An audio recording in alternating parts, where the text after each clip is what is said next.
Dom bilan uchastkalarni dabdalasi chiqdimi deyman. Endi mana bunaqa ko'chma uylar chiqdi-yu, 15 ming dollarga 2 etaj mana bu uyga olib yashasangiz bo'ladi.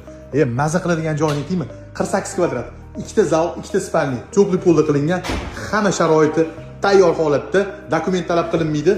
Olib borib xohlagan joylarga, O'zbekiston bo'yicha xohlagan viloyatingizga olib borib qo'yib berishadi. Zo'rligini qaranglar, sanuzel xonasi ekan. Hozir ikkinchi etajga chiqib bitta ko'ramiz. Ikkinchi etajni ko'rsanglar bo'ladi. Zo'ra. Mana yana bitta xonasi bor. Qaysi birindir spalni, qaysi birindir oshxona qilib ishlatsanglar bo'ladi. Qara bitta narsaga diqqat qilinglar. Bu konteyner emas. Ko'pchilik konteyner deb adashtiradi. Bu metall konstruksiya, ruchnoy sborka. Ko'chma uy hisoblanadi. Hujjat talab qilinmaydi.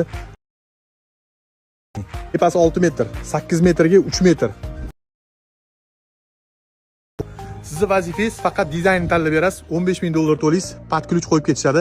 Kanalizatsiya ishlarini ham hammasini kelishsiz qilib berishadi. Puliga kelishsiz, ichini jihozlab ham berishadi. Bo'ldi, uy yechimi bor. 15 ming dollarga 2 etajli uy. Xohlasangiz 3, xohlasangiz 4 etaj qildirib olasiz. 700 xildan oshuv varianti bor.